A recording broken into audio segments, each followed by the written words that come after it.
Radio Campus Lille, il est midi.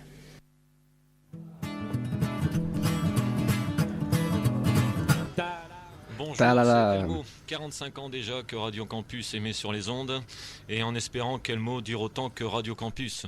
Joyeux anniversaire. Bon anniversaire. Bon anniversaire, Radio Campus. Bon anniversaire. Je crois qu'on peut le garder sur une... Alors, bon anniversaire Radio Campus, et il est midi sur les bonnes ondes du 106,6. Et comme tous les lundis de midi à 13h, vous retrouvez le collectif Davids qui met les points sur les i. Barre. Voilà. Avec nous aujourd'hui, Clément, pour spécialement aujourd'hui une émission à dormir debout, dans lequel, bonjour Clément. Bonjour. Tu vas nous parler de... Je vais vous parler d'un bouquin qui est sorti il n'y a pas longtemps, qui s'appelle 24/7, le capitalisme à l'assaut du sommeil, d'un certain Jonathan Crary, qui est professeur d'histoire de l'art et d'esthétique à l'Université de Columbia à New York, et qui nous a pondu, ma foi, un bouquin pas mal du tout. Alors, avant que j'oublie, j'en profite pour tirer mon chapeau à Grégoire Chamaillou, parce que la traduction est excellente. Mais tu voulais me dire quelque chose, Simon ? Non, je voulais simplement souligner que peut-être certains d'entre vous auront lu Le Monde Diplo de... Tout à fait, oui. Très bon article dans Le Monde Diplo sur ce bouquin. Voilà. Donc alors, je précise d'ailleurs que le titre original, c'est Late Capitalism and the Ends of Sleep, donc c'est-à-dire le capitalisme tardif et les fins FINS du sommeil. Ça a été un peu, le titre a été un peu changé, puisque le livre en français s'appelle Le capitalisme à l'assaut du sommeil. Alors, de quoi ça parle ? L'idée, en gros, c'est qu'aujourd'hui, le capitalisme n'a plus réellement de terra incognita au sens physique du terme. À peu près tous les territoires ont été conquis par le capitalisme. Donc, du coup, il va falloir qu'il se retourne vers lui-même, et dans un espèce de mouvement de perpétuelle densification intérieure. Et en ce sens-là, il va chercher sans cesse de nouveaux interstices à coloniser, jusque dans l'intime de nos vies, comme on va le voir. Au fond, tout doit être voué au cycle incessant de la production, d'une part, et de la consommation, d'autre part. Alors, la mise en réseau globale, type, bien sûr, réseaux sociaux, Facebook, Twitter, Skype, mais aussi les dispositifs de contrôle qui sont toujours plus nombreux. Alors, on peut penser, par exemple, aux puces RFID, à tout ce qui a trait, en ce sens, aux nanotechnologies ou à la surveillance satellitaire. De plus en plus nombreux et de plus en plus invisibles. Tout à fait, de plus en plus invisibles. Ce qui nous voit, nous ne le voyons pas. Ajoutez à ça l'injonction permanente au plaisir consumériste, c'est-à-dire il faut consommer, il faut manger de la merde goûtue, il faut rouler en merco, il faut fumer, il faut teaser, il faut besogner de la bombasse, sinon tu kiffes pas le vrai sens de ta life. Bref, ajoutez à ça la disparition progressive de la rupture entre temps de travail et temps de loisir. On le voit avec l'explosion du télétaf, tu rentres chez toi, t'as toujours pas fini, c'est cool la vie. Pour ça d'ailleurs, la 4G et ses super téléphones qui nous permettent d'être suivis par nos mails, bien sûr, et H24. tous ces cadres de bureau qui consultent leurs messages le week-end, etc. C'est tout à fait terrible. Alors bref, tout cela concourt à diluer la temporalité vitale des individus qui, au contraire des machines, ont besoin de temps de méditation, de contemplation, de tendresse, de repos, etc. Bref, d'un temps qui échappe à la logique d'un marché en constante intensification. Dans ce contexte, le sommeil demeure l'un des seuils de résistance majeurs à cette colonisation continue. En effet, quand on dort, on n'achète rien, on ne vend rien, on ne produit rien, on ne consomme rien. Ainsi donc, le sommeil ne rapporte pas, il n'est pas rentable du point de vue du capitalisme. On n'en a pas besoin. Donc on n'en a pas besoin. Alors, jusqu'à présent, le capitalisme s'est plus ou moins accommodé de cette limite qu'est le sommeil, la considérant comme une nécessité naturelle, incompressible, irréductible si vous préférez, celle de la régénération de la force de travail, évidemment, et aussi de la force de consommer. Parce qu'il faut bien pioncer pour bosser, mais aussi pour se motiver à acheter des choses. Alors, pourtant, le droit au sommeil...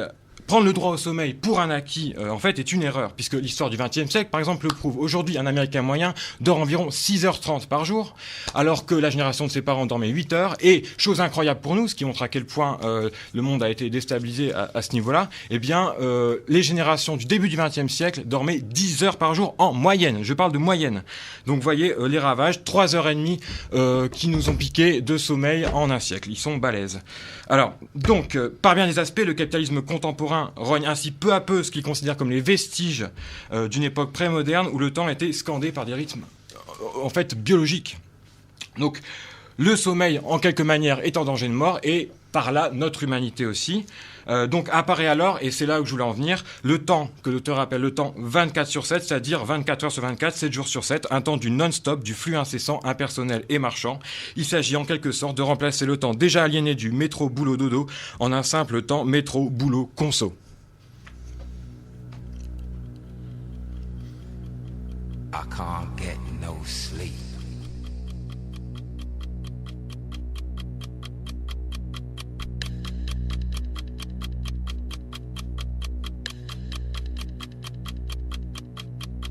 I can't get no sleep.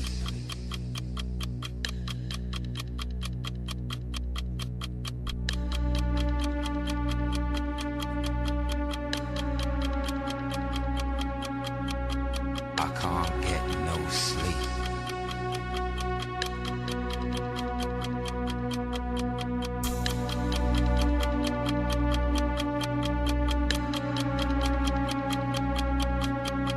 I can't get no sleep.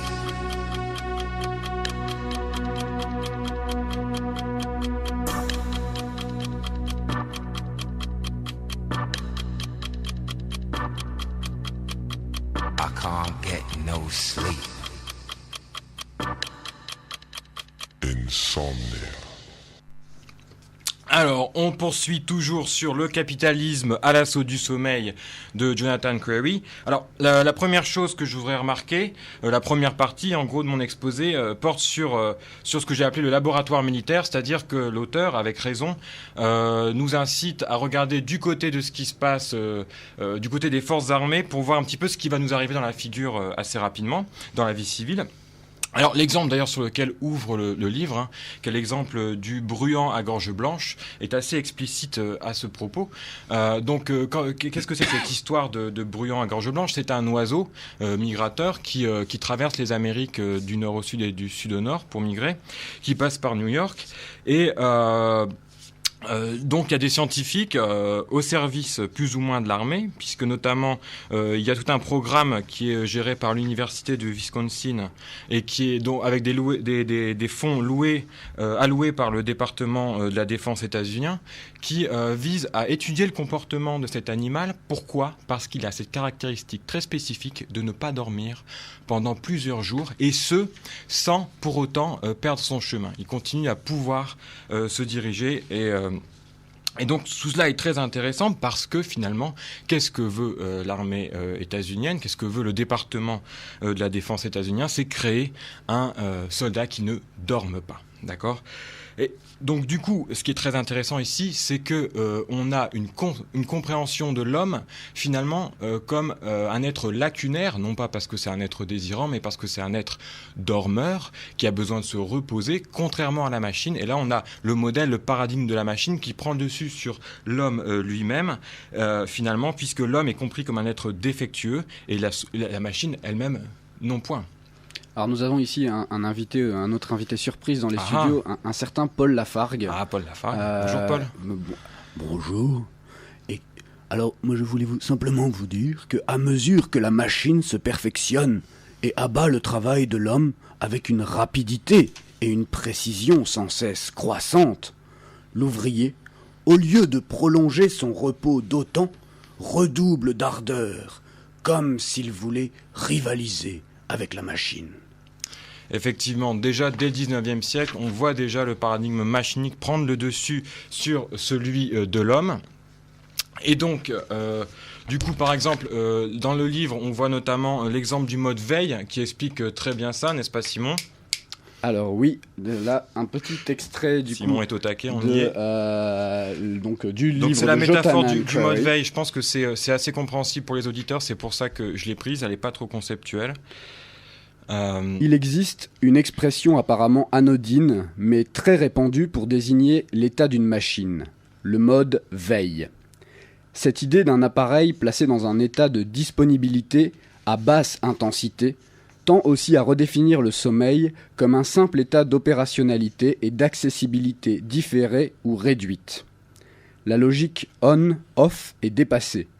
Rien n'est plus désormais fondamentalement off. Il n'y a plus d'état de repos effectif. Voilà, tout à fait. Donc d'une certaine manière, on pourrait dire, du point de vue de la métaphore machinique, que le bruant à gorge blanche est une sorte d'être toujours un peu en veille, et c'est ce qu'on veut faire avec les soldats. Avec pour fin suprême, évidemment, de créer une insomnie permanente sans déficit cognitif ou sensoriel. Alors ça, c'est le premier exemple militaire. J'en ai ponctionné un second dans l'ouvrage qui me semble assez intéressant. Alors, il s'agit ici, l'auteur pas mal parlé, et notamment avec Deleuze et Guattari, et en fait, il tisse un peu un lien entre les mécanismes de contrôle des populations et l'impératif pour l'individu de s'adapter constamment à un invivable monde 24/7. Alors, cet impératif, il est en premier lieu guerrier. On le voit par exemple avec un programme qui s'appelle un programme militaire qui s'appelle le programme Gorgon Stare, c'est-à-dire le regard de la Gorgone, où en fait, ainsi qu'on va le voir, les serpents, si je puis tisser la métaphore, de la guerre néolibérale siffle en permanence au-dessus de la tête des peuples opprimés. En effet, alors ça a commencé en Irak, c'est en train de s'étendre à la guerre en Afghanistan. Aujourd'hui, l'armée américaine est en train de mettre en place un programme qui vise à, notamment, grâce à des attaques de drones et des raids nocturnes, à déstabiliser non seulement les repères culturels, mais aussi biologiques des populations, tout en pratiquant l'assassinat. Alors, tout cela est tout à fait percutant, puisqu'on assiste en réalité ici à une espèce de triple meurtre, à la fois le meurtre physique des populations elles-mêmes, on fait la guerre pour dézinguer du mec, ça il faut pas se le cacher, une guerre c'est toujours sale, mais aussi le meurtre de la nuit et de tout ce qui y est lié, puisque finalement on peut intervenir n'importe quand, et enfin par là même le meurtre de la vie biologique et culturelle des populations. Donc voilà, donc ça c'est un exemple pour montrer voilà vers quoi on va. Puis finalement en mettant à des populations civiles les techniques de torture mises en place à Abu Ghraib ou Guantanamo. Tout à fait. L'auteur en parle, je n'ai pas parlé ici, mais effectivement il ne faut jamais oublier que la privation de sommeil est une torture. Ça c'est très très important. Alors, en tout cas, si le capitalisme a besoin, sur un plan, disons, d'extension géopolitique, de soldats et de guerres sans sommeil, souvenons-nous quand même qu'il a encore plus besoin, sur le plan de la densification des marchés déjà existants, d'un producteur-consommateur insomniaque. Ce que nous observons chez les militaires existe ou va exister dans le monde civil et le monde social en général. Donc, en gros, l'injonction à l'état d'insomnie économique, c'est bien de ça dont il s'agit, est en marche jusque dans les recoins les plus intimes de nos existences individuelles. Et c'est ce dont on va parler juste ensuite.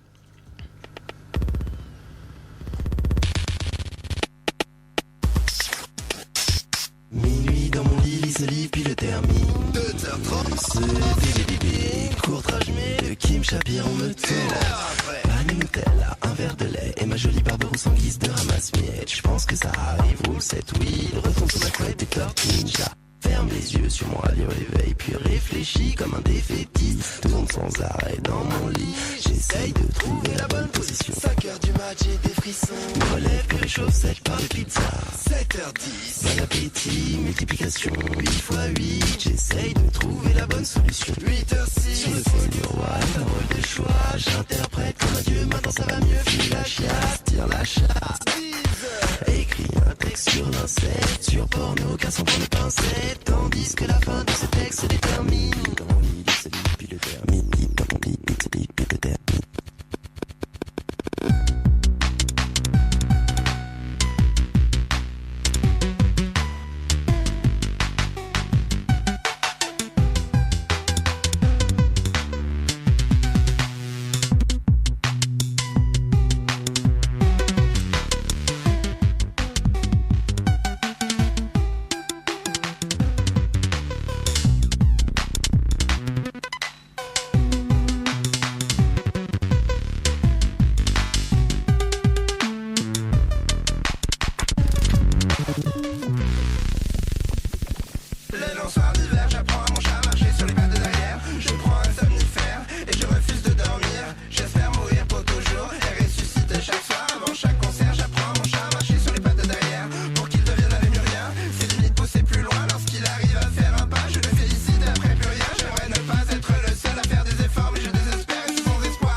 la nuit et que t'as la bougeotte, ton voisin gueule, attrape une rouge-gorge, va prendre une douche froide, retire ta couche crade, ressort tout frais. Si t'es épuisé tous les numéros de ton calepin, y a toujours une biatch qui traîne, donc baise là où on fonce le poids de ta corpulence dans ton matelas. Si tu me connais, appelle-moi, mon mobile phone est close. J'prends des calmants, cacheton pour pouvoir m'endormir à 7h du mat. J'm'amuse avec mes machines jusqu'à 10 ensuite. J'm'arrache dans des afters, micro dans des taxis. Un vrai vampire à la lumière du jour. Je sors les lunettes, le soleil arrive à la boulangerie. La ville se réveille sur un plateau, mes croissants je me décongèle. Chocolat chaud, marmelade de groseille. Je me couche, j'y ronflouerai mon sommeil. Les stores baissés, 15h30, la téléphone me lève. Alors, on continue toujours avec le capitalisme à l'assaut du sommeil de Jonathan Crary. Alors là, on va un peu voir l'extension de la logique du temps 24/7 à la sphère sociale. Alors déjà, on peut dire que plus ou moins le glissement se fait sentir puisque l'être humain des sociétés dites post-industrielles comme les nôtres commence à dormir de moins en moins et de plus en plus mal. En témoigne par exemple l'explosion de la consommation des somnifères. À côté, bien sûr, nous on est les champions en France de nos habituels antidépresseurs. Alors cela n'est pas sans nous inquiéter parce que, en fait, au-delà de la perte progressive du sommeil en elle-même, qualitative et quantitative, eh bien, il ne faut pas oublier non plus que les somnifères, on a bien prouvé là dernièrement, de nombreuses études médicales, que ça multiplie par plus de 4 les risques de décès prématurés. Mais au fond, la logique court-termiste du temps 24/7 n'en a cure, sans cale carrément même, et après tout, que vous dormiez mal va dans son sens. C'est bon pour l'industrie pharmaceutique, donc c'est bon pour le marché. Tout va bien. Et puis des gens stressés sont plus facilement malléables. Hein. Tout à fait. D'ailleurs, on va y venir.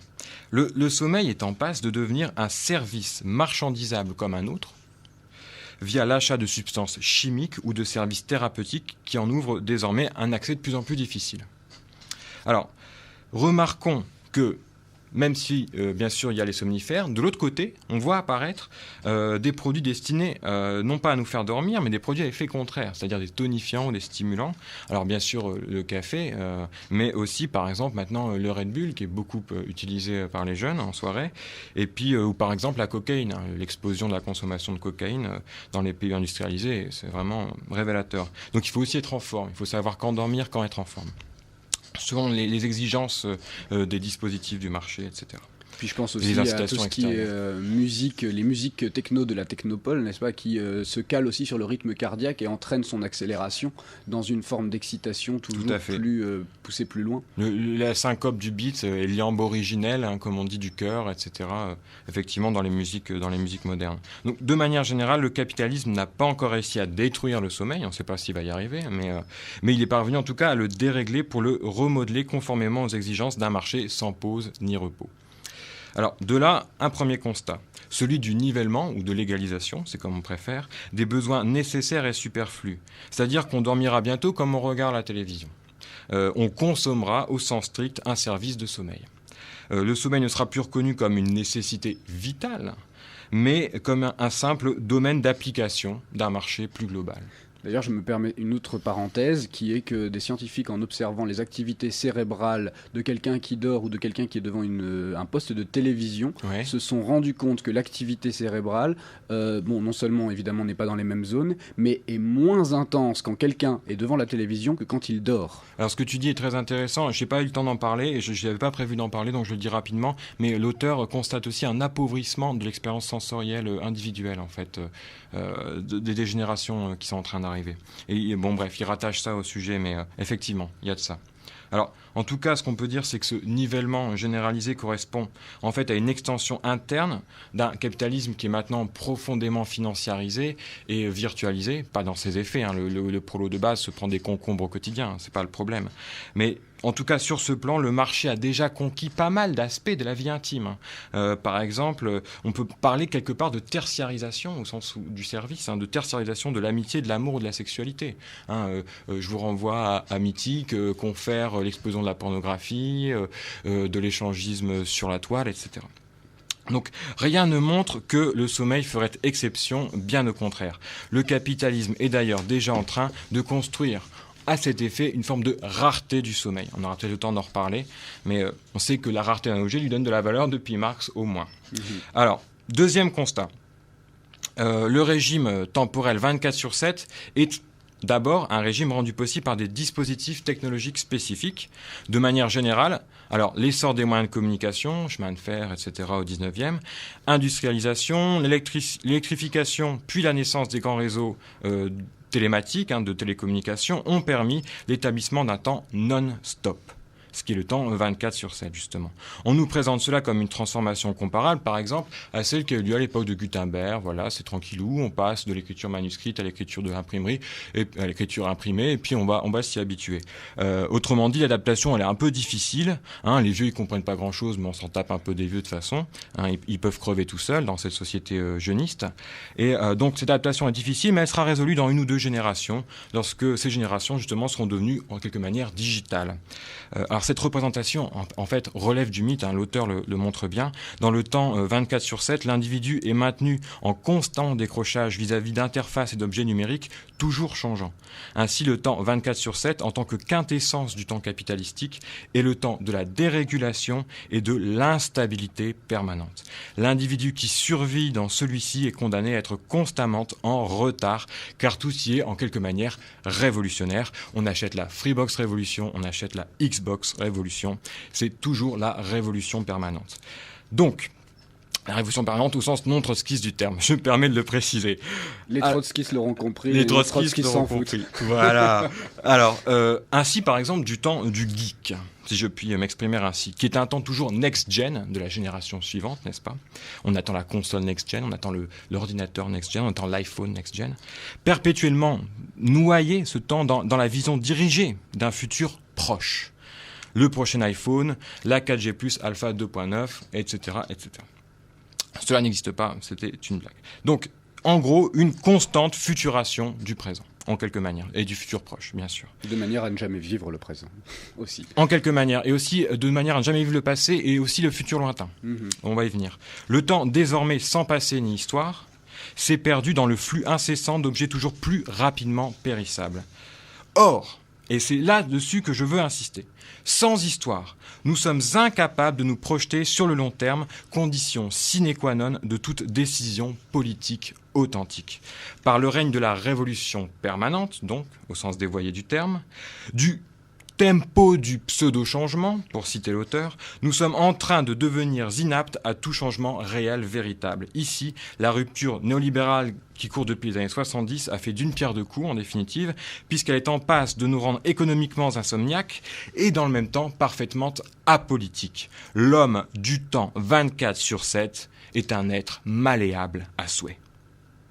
Alors, comment donc, dans ces conditions, retrouver le temps de l'intime, le temps non enregistré, non capté par la société du spectacle, non public, non médiatique, etc.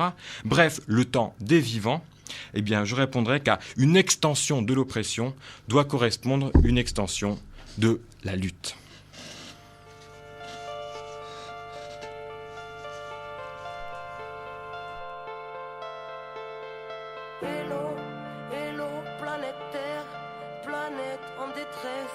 Petit homme surmené au milieu des SOS. Petit homme n'entend plus même son propre mal-être. Il court pour oublier qu'il s'est oublié dans le paraître.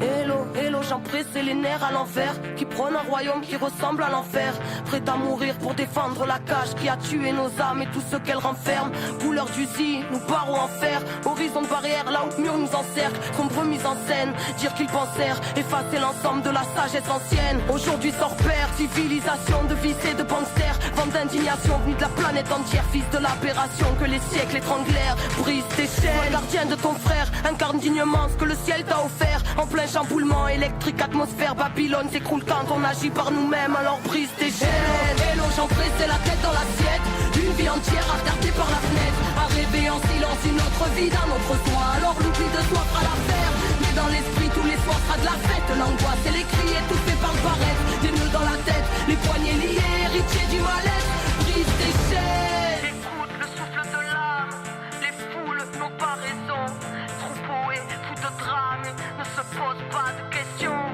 Ici à tout de grave, chante de plaies, de lésions sur le macadam, les cœurs se fanent car l'atmosphère est sous pression. Hello, hello, j'en prie c'est sans inhibition, qui marche dans la nuit, dans l'oubli de qui ils sont. La loi du bifton a tué l'enfant, l'a tué pour adduler la grande division. Les gens se détestent, malédiction. Les gens se dépêchent sans savoir où ils vont. Angoisse et stress, poisse, détresse. L'esprit carré comme une télévision. Humain qu'on délaisse, pays riche et ses champs d'SDF. Légitime, on se bat, on se lève. Véridique, chez jeunesse, y'a plus une, on se rêve. On trahit, on se crève. En secret, on s'aime, on s'aille, on saigne. Si on faille, on serre, on crève. Si on cède, rien n'est facile, on sait. La vie vouée à triompher, alors prise tes chaînes. Hello, j'en pressais la tête dans l'assiette. Une vie entière à regarder par la fenêtre, à rêver en silence une autre vie d'un autre soi. Alors l'oubli de soi fera l'affaire, mais dans l'esprit tous les soirs sera de la fête. L'angoisse et les cris étouffés par le barrette, des nœuds dans la tête, les poignets liés, héritiers du mal-être. Brise tes chaînes. Hello, j'en pressais délaisser de l'histoire qui s'interdit de croire en sa propre victoire. Tête baissée pour ne plus voir le futur, pour ne plus voir l'usure dans son propre miroir. Dérisoire rêve de vitrine, victime, tué pour la gloire, attiré par ce qui brille, pensant qu'à avoir, prétendant tout savoir, désabusé à force de croire tout ce qu'ils disent sur le banc des accusés. Insoumission, qu'on veut mort tout derrière des barreaux de prison. Digne héritière étriquée aux éclats de vérité, mutilée par bien trop d'oppression, arbitraire horizon. Chacun ses schémas, son vécu, ses raisons. Inertie totale, infectée, les plaies sont sclérosées par des milliers de questions et les angoisses qu'elles t'amènent. Vas-y, sauve-toi de toi-même. Hello, hello, j'en pressais la tête dans l'assiette. Une vie entière à regarder par la fenêtre, à rêver en silence une autre vie d'un autre soi. Alors, chers amis auditeurs et camarades, nous revenons sur le bouquin donc de Jonathan Crary, Le capitalisme à l'assaut du sommeil, 3e partie, que j'ai intitulé À la recherche du temps volé, et non pas perdu, n'est-ce pas ? Puisqu'il s'agit de retrouver le temps des vivants, que le capitalisme est en train de nous voler peu à peu en nous volant justement, en nous extorquant nos temps de pause et de sommeil. Alors, ce qu'il faut bien comprendre, c'est qu'en fait, la thèse de Crary porte sur, en gros, l'érosion des alternances essentielles, par exemple comme l'alternance jour-nuit, on va y venir. Et d'ailleurs, à ce propos, je cite l'auteur, il ne faut pas simplement concevoir le régime 24/7 comme un temps homogène et uniforme, mais plutôt comme une diachronie mise hors circuit ou laissée à l'abandon. Diachronie, c'est-à-dire un temps qui va être scindé en deux pour faire rapide, comme la nuit et le jour, par exemple. Donc, la fin de cette alternance nuit-jour, on va en parler. En fait, elle prend place au milieu de la fin d'alternance, d'autres alternances essentielles, comme la destruction de couples, comme par exemple le sacré et le profane, ou le public et le privé. On pourra envoyer Hannah Arendt là-dessus. L'organisme et la machine, l'enseignement et le divertissement, etc., etc. Donc c'est des couples qui sont mis à mal et qui vont rendre notre monde peu à peu, en quelque manière, invivable. Et j'ai même envie d'en rajouter un, ce serait le politique et le savoir. Le politique et le savoir. Par le gouvernement des experts, en tout cas comme légitimation. Tu veux dire comme par une genre de dérive technocratique, c'est... Carrément. D'accord. Okay. Carrément. Là, je renvoie à la technique de Ellul dont Baptiste nous avait longuement parlé et c'était très très intéressant. D'accord. En tout cas, là, sur le temps lui-même, il s'agit bien d'une diachronie, eh bien, on est en train de mettre à mort, petit à petit, la distinction si fondamentale pour tout l'écosystème, ou pour une grande partie de l'écosystème, la distinction de la nuit et du jour. Et n'oublions jamais que l'homme, comme tout animal, a besoin au minimum de repères binaires. Et alors, je vais vous prendre l'exemple rapide dont parle le bouquin, qui est celui du consortium d'un consortium russo-indo-européen au début des années 1990, qui avait projeté de balancer des satellites dans l'espace, munis de panneaux miroirs réfléchissant à la lumière du soleil, afin de faire briller en permanence le soleil, même pendant les phases de nuit, pour éclairer cette grande étendue immense qu'est la Sibérie, afin, en réalité, de promouvoir l'extraction minière et le travail continu. Et donc, le slogan, tenez-vous bien, le slogan du consortium, c'était « La lumière du jour, toute la nuit ». Bon, quoi de plus affreux, c'est assez terrible, et d'ailleurs, il y a eu énormément de protestations, et les choses ne se sont pas faites, et du coup, voilà, on pourrait essayer de penser un droit à la vraie nuit, le droit de regarder les étoiles comme tout un chacun, et dont nous sommes déjà privés dans nos mégalopoles saturés de pollution lumineuse. Droit de débrancher. Le droit de débrancher aussi, bien sûr, puisque tout ça est lié à la mise en réseau continue, aux dispositifs d'asservissement, de consommation et de production, qui sont constamment autour de nous. Alors, au fond, ici, on pourrait, si on reste sur cette vraie nuit, considérer comme bien commun de l'humanité, qui serait une espèce de thèse éco-socialiste, on pourrait mettre en perspective au moins 2 choses. D'une part, c'est que le péril écologique apparaît sous une forme nouvelle. La biodérégulation, elle est portée ici à une échelle globale comme pendant biologique de la dérégulation économique. Par exemple, dans notre exemple ici, les organismes vivants sont sommés de vivre dans un éclairage constant, favorable à l'activité sans pause, donc favorable à la densification du marché, etc. D'ailleurs, en ville, les oiseaux chantent toute la nuit. Hein.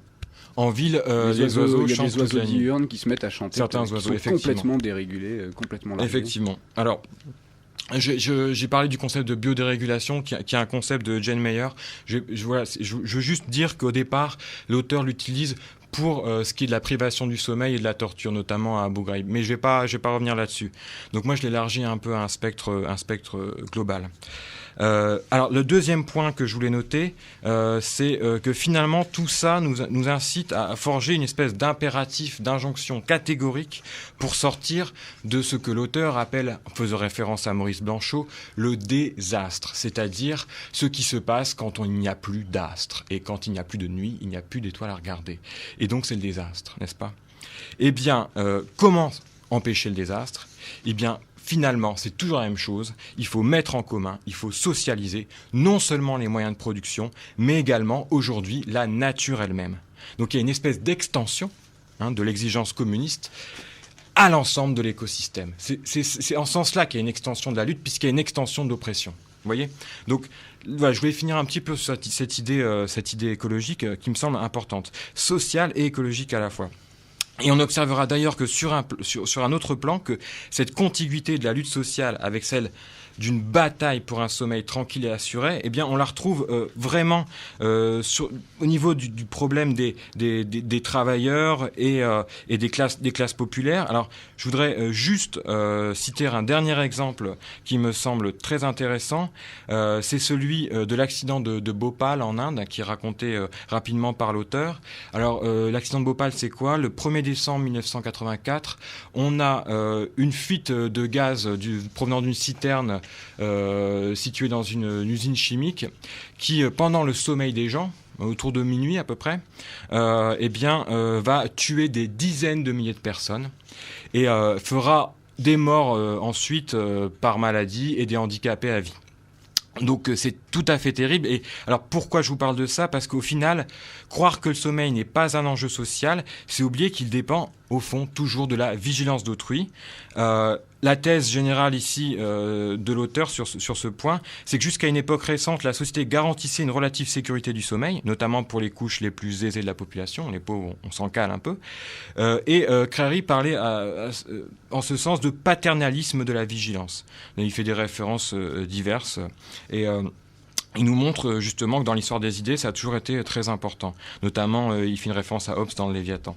Alors, en gros, ce qui se passe maintenant, c'est que ce paternalisme de la vigilance, qui était déjà moribond, il est complètement achevé par l'émergence du temps 24/7.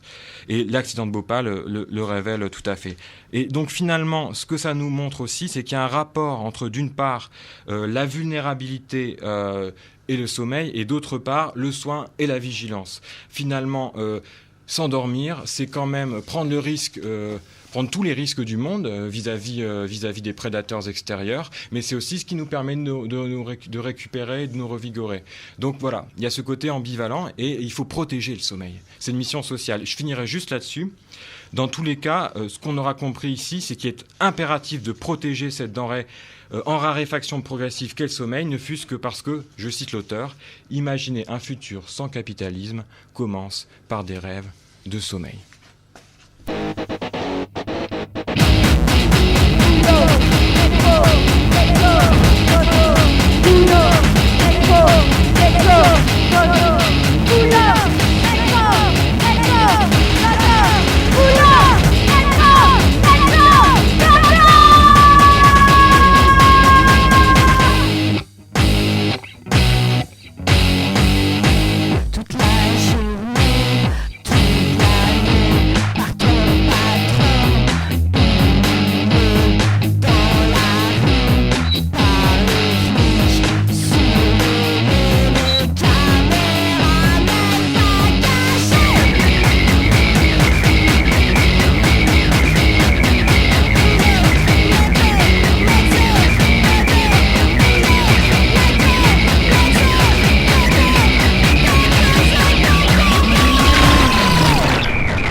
Bien, alors j'ai écouté avec soin le travail de présentation de Clément. Merci. Et je l'en remercie, et je ferai non pas des remarques, je ferai des éclairages. Premier éclairage qui est très schématique sur la guerre. Je tiens à rappeler que la guerre, dans l'histoire de l'humanité, a avancé, si je puis dire, avec deux directions. La première, c'est que, il faut savoir qu'il fut un temps où il y avait des héros. C'est-à-dire qu'au lieu que tout le monde se dézingue, chaque camp choisissait un héros. Ça fait 1 contre 1, les dégâts sont minimes. Ensuite, il faut savoir qu'il existait aussi une période où on parlait de la trêve de Dieu. C'est-à-dire qu'on considérait qu'il ne fallait pas faire la guerre parce que c'était la trêve de Dieu. Ensuite, n'est-ce pas, on a constaté, et le changement, c'est 1870, 1871, et ensuite 14-18, ça galope. C'est-à-dire qu'à un moment donné, on a noté que les conflits faisaient beaucoup plus de victimes civiles que les gendarmes. Bien. Et surtout, pour en arriver directement au sujet, c'est que la guerre, ça se faisait massivement le jour.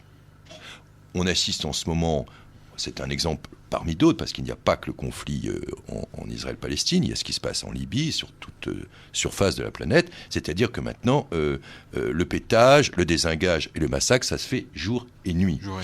En particulier, il y a, pendant la Seconde Guerre mondiale, il y a eu les bombardements massifs que faisaient les Allemands sur Londres, n'est-ce pas ? Et les Anglais ont fait aussi des bombardements massifs sur l'Allemagne. Il s'agissait de terroriser, de détruire psychiquement, psychologiquement, d'affaiblir, pas seulement le moral, si je puis dire, mais enfin l'état de résistance psychique du peuple. Quand les gens ne dorment jamais, ils ont beaucoup de mal, si je puis dire, à continuer à faire ce qu'ils doivent faire à l'arrière ou à l'avant. Le manque de sommeil et des espérances. Donc il y a donc, pour résumer, dans la guerre, dans l'histoire de notre humanité, ça a d'abord concerné peu de monde, il y avait des trêves, ça se faisait pas la nuit, et puis maintenant, ça concerne majoritairement comme victimes les civils, et ça se fait jour et nuit, et de préférence la nuit, puisque c'est comme ça qu'on affaiblit les gens.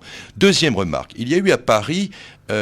personne n'en a parlé, bien sûr, un colloque il y a 2 ans où a participé une de mes amies, une psychanalyste, qui réfléchissait à la question, vous allez sourire, de l'insensibilité, de la déshumanisation de ces pauvres personnes qui, aux États-Unis, travaillent dans des laboratoires militaires et manipulent les drones. Il faut savoir qu'aujourd'hui, il ne s'agit plus pour la guerre de penser que c'est simplement, certes, on peut penser qu'on a des gens dans des avions, n'est-ce pas, qui appuient sur une bombe, certes. Mais maintenant, on a un être humain qui peut parfaitement être jeune, être en espadrille, être surfeur dans la journée, fumer son joint, n'est-ce pas, faire l'amour le soir même, être un militant gay, être un militant pour les abeilles, être un militant même volontaire pour les peuples amérindiens, et trouver tout à fait normal dans la journée d'appuyer sur un bouton et d'avoir téléguidé son machin pour... au Pakistan, par exemple, au Waziristan, dégommer celui qu'on lui a demandé de dégommer. Alors on s'est rendu compte que ça posait un problème parce que ces gens-là ont des problèmes psychiques. Vous imaginez, c'est tout à fait normal. Comment dans la même journée on peut avoir été à sa salle de sport et avoir tué une famille, ça pose des problèmes. Alors on fait des colloques, on réfléchit parce qu'il faut quand même penser à l'équilibre psychique de ces gens-là. Ce n'est pas si facile de tuer. Le premier colloque à ce sujet, d'ailleurs, il a eu lieu autour de l'an 800, quand sont apparues les arbalètes. Et c'était un concile de l'Église catholique pour condamner l'usage des arbalètes parce qu'elles tuaient à une trop longue distance, du coup ne permettaient aucune compassion, de ne saisir aucune empathie, de ne pas avoir le regard de la personne qu'on tuait face à nous. Bien sûr, et donc c'était jugé comme étant inhumain et contraire donc aux règles de la guerre, et ça avait été interdit du coup, comme l'ont été ensuite les canons et autres dans le cadre de ce concile. Mais je pense qu'il y a une maximisation, entre guillemets, de la distance vis-à-vis de la mort dans la guerre.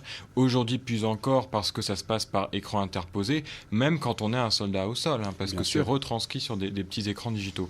Mais, je renvoie au film Armadillo, sur une équipe de réalisateurs danois qui ont suivi des jeunes Danois qui s'enrôlent dans l'armée et qui vont combattre en Afghanistan. Ce film est remarquable, véritablement remarquable, Armadillo, et on voit notamment que en même temps que l'un conduit un drone, le copain à côté joue à une console vidéo. Et c'est exactement, ce sont deux écrans l'un à côté de l'autre, c'est la même chose. Je voudrais rebondir sur ce que disait Christophe sur une chose aussi, les drones. Alors on sort de la thématique du sommeil, mais juste une anecdote, enfin une information. Ce qu'il faut savoir aussi, c'est que les Américains utilisent les drones pour contourner en fait le droit humanitaire, parce qu'ils sont passez-moi l'expression, mais ils sont sacrément emmerdés par Guantanamo, parce que ils ont relégalisé d'une certaine manière la torture, ça plaît pas à l'opinion publique, et donc la meilleure manière de ne pas souffrir d'une mauvaise image quant au traitement infligé aux prisonniers, c'est de tuer les gens sur place, sans qu'il y ait véritablement de conflit déclaré. Et ça, c'est justement l'utilité du drone. Et de le c'est faire pour sous-traiter contourner aussi, finalement les droits de Genève. Ils le font sous-traiter aussi, d'ailleurs par mercenaires ou autres corps armés. En Irak, ça s'est vu, on sous-traite la torture. Bien, alors maintenant, et je regrette de ne pas avoir la Bible, une fois n'est pas coutume, parce que je vais me permettre de rappeler quelque chose que tout le monde a quelque part vaguement en mémoire. Si on prend et on se souvient de la Genèse, il est dit ceci... il y a eu un jour, et puis Dieu a fait quelque chose, puis après il est dit, il y a eu une nuit. Et puis après, il y a encore eu un jour, et puis à chaque fois, il est dit, il y a eu une nuit. Et puis le dernier jour, et Dieu se repose. Ça veut dire que quelque part, il est dit que Dieu assume la nuit, n'est-ce pas, comme séparation pour son travail, et puis à la fin même, eh bien, il est dit, il faut se reposer. Ah, Paul Lafargue est parmi nous. Une petite phrase. Jéhovah, le Dieu barbu et rébarbatif, donna à ses adorateurs le suprême exemple de la paresse idéale. Après 6 jours de travail, il se reposa pour l'éternité.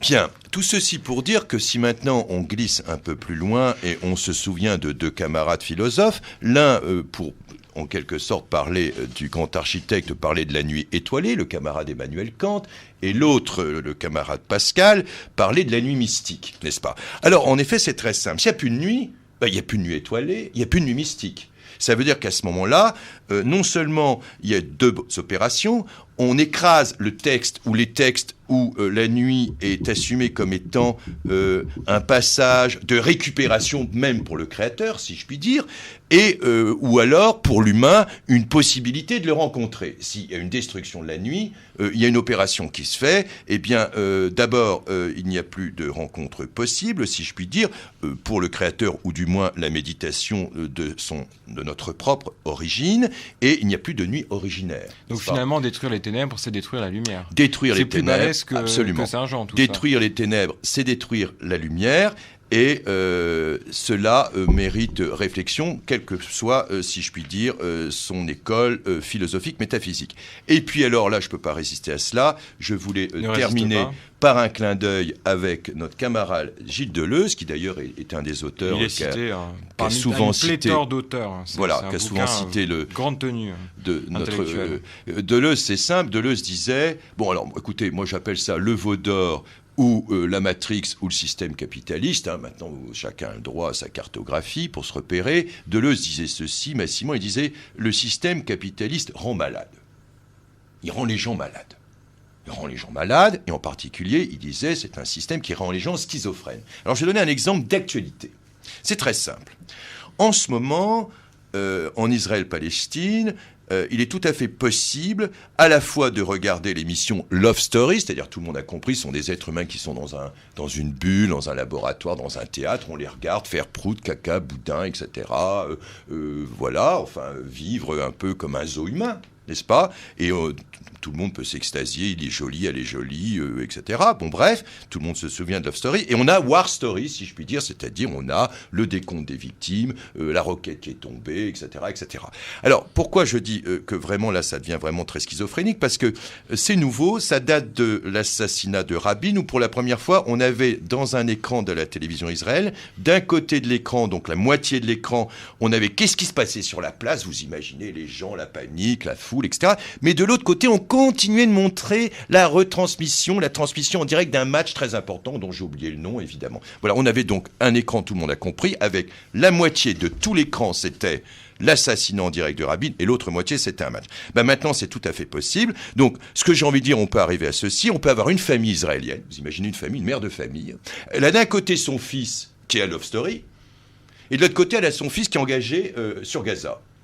Et donc, si on va jusqu'au bout de l'absurde, cette mère, cette famille, pourrait regarder en direct, d'un côté, l'un qui fait un commentaire, pourquoi pas, sur « j'ai fumé des pètes, mes parents ne le savent pas », et la maman se dit « ah bah maintenant je le sais, je regarde la télé », et de l'autre côté, elle apprend que son fils est tué, à Gaza, parce qu'il est victime des opérations.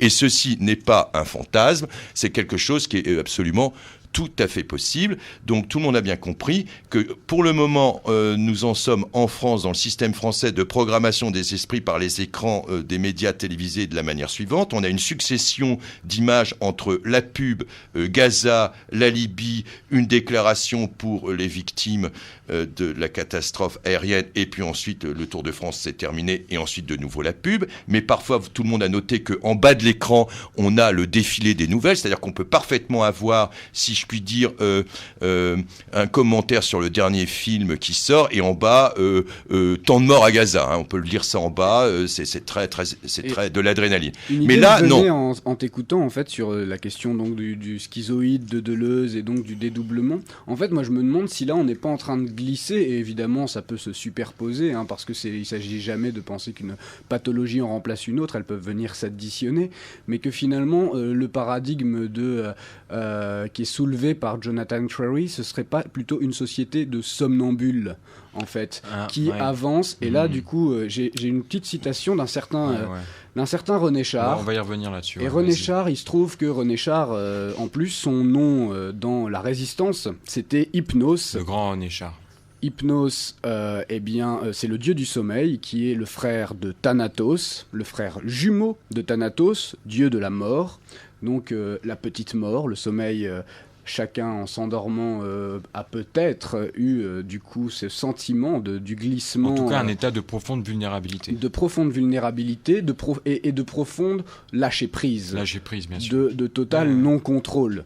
Et donc, dans une société qui se dit et se veut soi-disant rationnelle, une parenthèse dans ce temps de la rationalité, de la productivité, de l'efficacité. Mais c'est une sorte de confiance aussi, hein. Je pense que la conscience se porte à la confiance d'un cycle biologique naturel. Et voilà, tranquillement, quoi. Elle sait qu'elle va revenir. Et alors donc, il se trouve que on trouve cette phrase dans les feuillets d'Hypnos, donc écrits par Hypnos alias René Char, et donc ces feuillets ont été publiés en 39-45 de manière clandestine. Viendra le temps où les nations sur la marelle de l'univers seront aussi étroitement dépendantes les unes des autres que les organes d'un même corps, solidaires en son économie. Le cerveau, plein à craquer de machines, pourra-t-il encore garantir l'existence du mince ruisselet de rêves et d'évasions ? L'homme, d'un pas de somnambule, marche vers les mines meurtrières, conduit par les chants des inventeurs. Alors, la question du somnambule, effectivement, on peut la poser, sachant que, à mon avis, très clairement, pour notre ami Jonathan, il ne s'agit pas, pour le capitalisme, de créer des somnambules. Parce que le somnambule n'est pas apte à réagir aux stimuli qui sont constamment balancés par les dispositifs marchands. Il faut au contraire créer une société d'insomniaques. Donc je pense qu'il y a une nuance assez importante, puisque l'objectif, la fin suprême en quelque sorte, c'est l'état de non-sommeil permanent, qui correspondrait à un temps 24/7, qui est un temps du non-stop. Donc je pense que, voilà, en tout cas sur la question du somnambulisme, je pense que le somnambulisme est encore un refuge dans une forme de sommeil. Et l'insomnie ne l'est plus du tout. Juste quelque chose par rapport à la notion de décompte, pour être très très concret. Tu as commencé ton exposé en rappelant quelque chose qui est très très important, c'était le glissement de la durée de sommeil qui s'est passé dans l'histoire de l'humanité, qu'on a pu opérer, c'est-à-dire 6h30. Là, sur le 20e, c'est même pas l'histoire de l'humanité. Alors, à ce moment-là, je voudrais juste raccrocher un chiffre qui est assez fluctuant, mais qui est quand même impressionnant. C'est que aux États-Unis, en particulier, si aujourd'hui on dort à peu près 6h30, il faut savoir que le temps où on regarde la télévision est passé de 3h à 4h à 4h30. C'est-à-dire qu'on va bientôt, à quel moment on va arriver à une moyenne, je dis bien une moyenne, mais quand même, une tendance où, au bout du compte, l'humain passera plus de temps devant sa télé qu'à dormir. On peut corréler ce phénomène d'ailleurs à la diminution du temps passé à faire à manger aussi. qui s'est réduit de manière drastique d'une génération à l'autre. Alors là, j'ai plus les chiffres en tête, mais c'est vraiment implacable. Hein. Aujourd'hui, les gens achètent des trucs tout faits et les mangent tout de suite. Donc réduction du temps de sommeil, réduction du temps de cuisine. Autrement dit, réduction de ce qui a trait à des besoins essentiels, manger et dormir, et extension de besoins superflus. La téloche, et puis d'une certaine manière le taf aussi, hein, parce qu'on taffe beaucoup trop et de plus en plus. Sûr.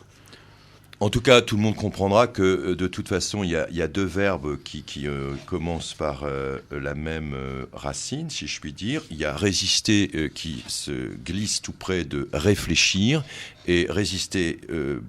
c'est l'obligation de réfléchir, c'est une dialectique, on ne peut pas résister si on ne réfléchit pas, si je puis dire, et tout le monde comprendra que la nuit est un moment de récupération où notre cerveau se repose et en quelque sorte il y a un lien organique entre l'opération de réflexion, l'opération de méditation et l'opération de récupération au niveau, et cela est montré scientifiquement, il ne s'agit pas d'argutie poétique, au niveau du fonctionnement du cerveau, oui, tout à fait, n'est-ce pas ? La méditation, c'est quand même une pause, la nuit, c'est une pause. Il ne peut pas y avoir de résistance intellectuelle de quelque ordre que ce soit, écrite, orale, physique, de quelque manière que ce soit, si l'organisme humain est, je dirais, affaibli ou simplement en train de répondre, comme tu le disais tout à l'heure, à des stimuli dans une adrénaline qui correspond à alimenter des flux du marché. On en est là. Tout à fait. Mais de toute façon, le temps 24/7 est un temps qui, là, parce qu'on en parle, s'attaque au sommeil,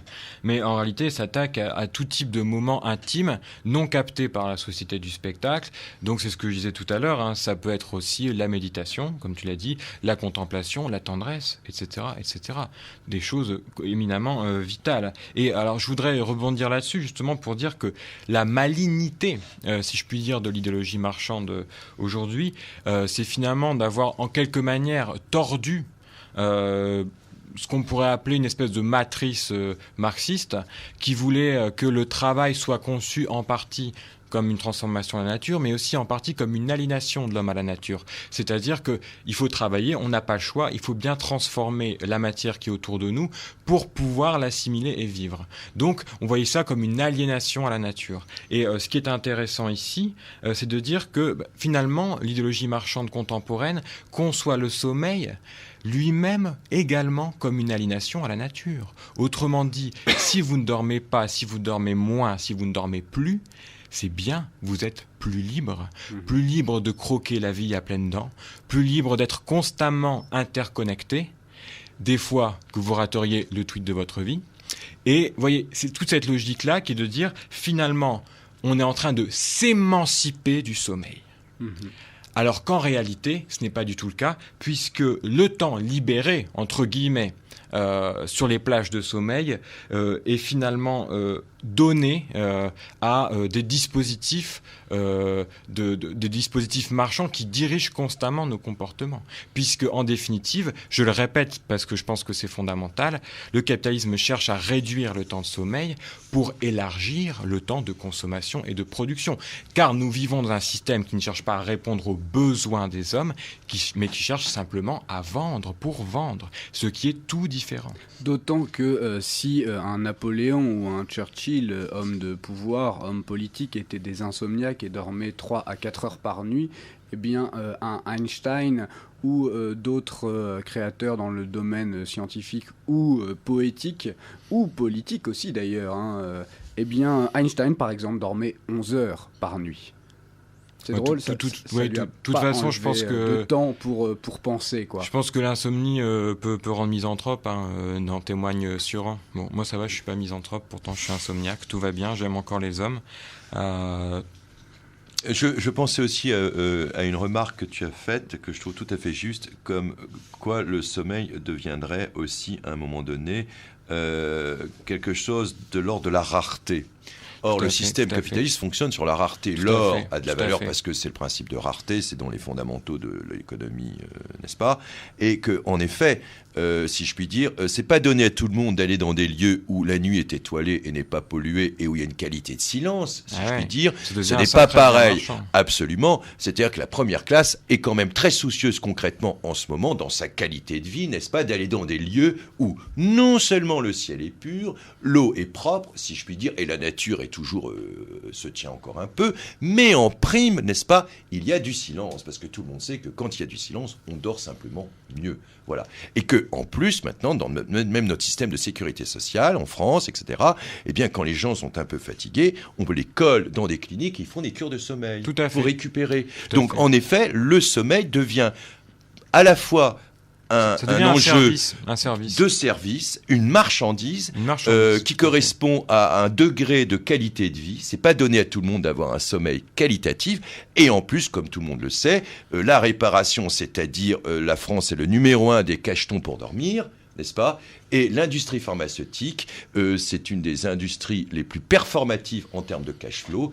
Et l'industrie pharmaceutique, il y a bien longtemps qu'elle travaille main dans la main avec le militaire. Je voulais, et d'ailleurs, merci de finir par cette question du militaire, parce que le frère d'un ami, à nous trois d'ailleurs, eh bien, qui vient de terminer Saint-Cyr, eh bien, nos amitiés Antoine. Voilà, avait des entraînements de 15 jours, je crois, ça durait 15 jours. Il dormait 2 heures par nuit, je crois, et il devait dormir, c'est ça, 1h30, 2 heures par nuit, voilà. Et apprendre donc à faire des sortes de micro-sommeils, micro-réparateurs, pour être toujours sur le pont, toujours prêt à donner l'assaut ou en garde, n'est-ce pas?